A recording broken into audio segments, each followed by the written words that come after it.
All right, small boy sir crew.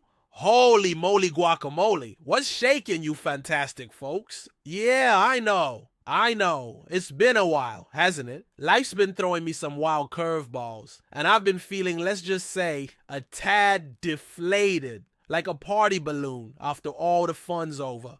But small boy sir is back in action, feeling like $1,000,000, or at least like that sweet deal I scored on this microphone from wish.com. So here I am, ready to spill the beans, and boy, do I have a story for you. Seriously, you guys are the absolute best, always showering me with those amazing comments. It's like a virtual hug, and I seriously need those, trust me. So get this, I stumbled upon a video by a random psychologist on YouTube. Man, they were talking about happiness, right? And get this, they're saying jeans are like the VIP section of your happiness party. Environment. More like that awkward dude hovering near the snack table. We've all heard the whole nature versus nurture debate, but this person's like, nah, jeans are the real headliners. Apparently, if you're born all sunshine and rainbows, super extroverted, you're more likely to be a happy camper. Introverts? Well, we're just vibing in the shadows, I guess.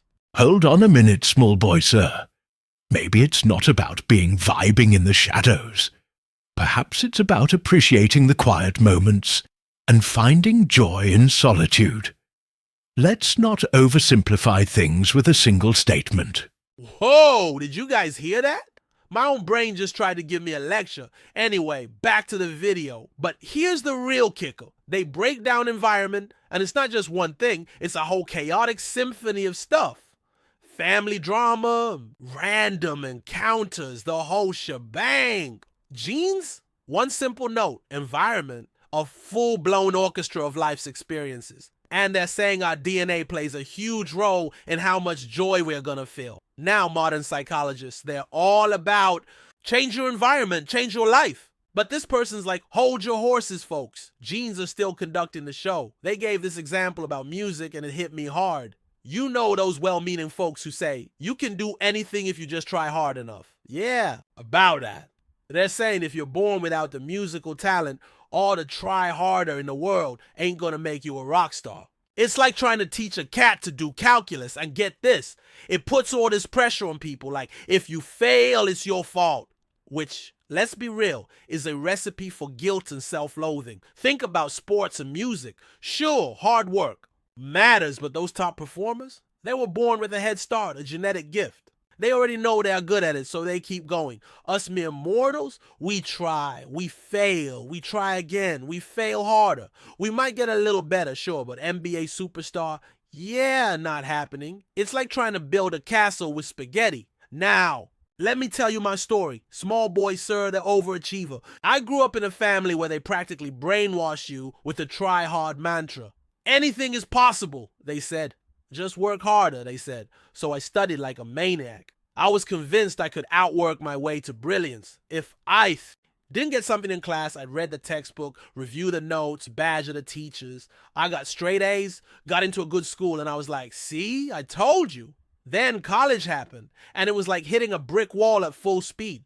I studied harder, got tutors, but those concepts, they just wouldn't stick. I failed product design twice. I saw these other kids partying, barely studying, and they were acing everything. I was like, what is this sorcery? I was following all the success advice, but it wasn't working. And I started to feel like a failure, like there was something wrong with me. For years, I was in denial.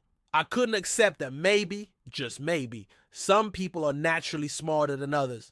I was clinging to this try-hard myth like a life raft. Then I hit a wall. And it was a brutal, humbling experience. I remember taking the first midterm, and I barely understood the questions. So I was about to just hand it in blank when this girl finishes in like 2 seconds flat.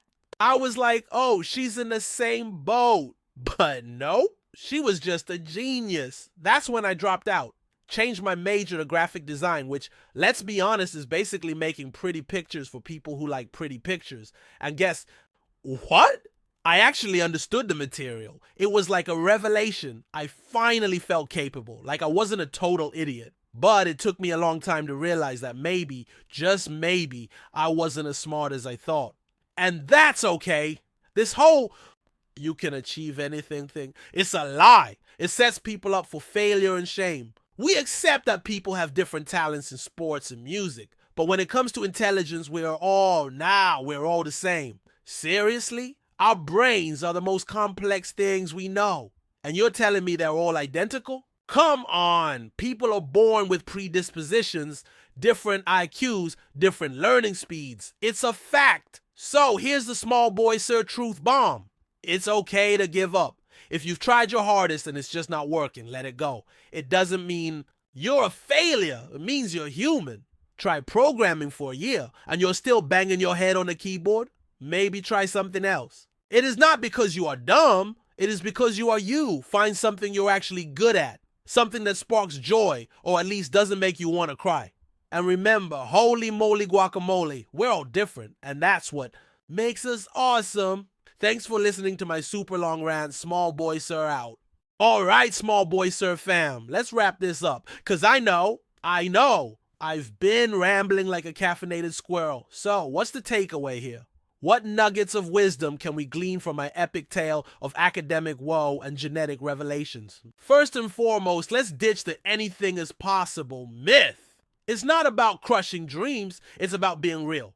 It's like telling someone they can fly if they just flap their arms hard enough. Sure, a few people might be born with wings or at least a hang glider, but most of us are stuck on the ground, and that's perfectly fine. We need to acknowledge that we are all born with different starting points, different strengths, and different limitations. Some people are naturally gifted at math, others at music, and some like me are gifted at making semi-coherent YouTube videos. And that's beautiful. It's what makes the world interesting. It's like a garden. You don't have a garden made of only one flower. You have all sorts of flowers, all sorts of plants.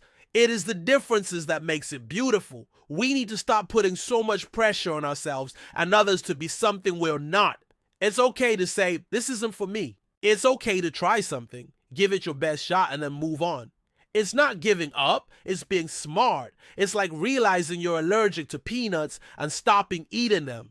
You are not a failure for that. You are smart. We need to celebrate our strengths and accept our weaknesses. It's about finding your niche, your sweet spot, where your natural talents and passions intersect. And trust me, it exists. It might take some trial and error, some detours, and maybe even a few epic fails. But it's out there. And when you find it, it's like discovering a hidden treasure. You are happy. We also need to be kinder to ourselves and to others. Stop with the guilt and shame. Stop comparing yourself to everyone else. Your journey is unique. Your timeline is your own. And remember, everyone's fighting their own battles, even the people who seem to have it all together. So let's be supportive, let's be encouraging, and let's celebrate each other's successes, big or small. Now, I'm not saying hard work doesn't matter. It does.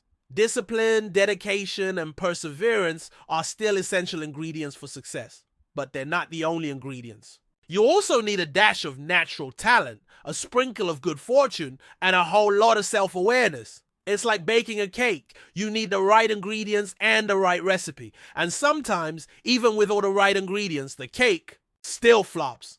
And that's okay too. It is part of learning. So let's embrace our individuality. Let's celebrate our differences. And let's stop trying to fit it into a mold that was never meant for us. Let's find our own paths, our own voices, and our own versions of success. And remember, holy moly guacamole, we're all in this together. Now, if you enjoyed this little chat, if you found any of this remotely interesting, or if you just want to support a guy who's trying to figure out life one YouTube video at a time, please, please, please give this video a thumbs up. It helps me out more than you know. And if you want to see more of my ramblings, my stories, and my attempts at wisdom, please, please, please subscribe to Small Boy Sir. I promise I'll try my best to keep things interesting, and maybe, just maybe, I'll even learn a thing or two along the way. Thank you so much for watching, and I'll see you in the next one. Take care, Small Boy Sir out.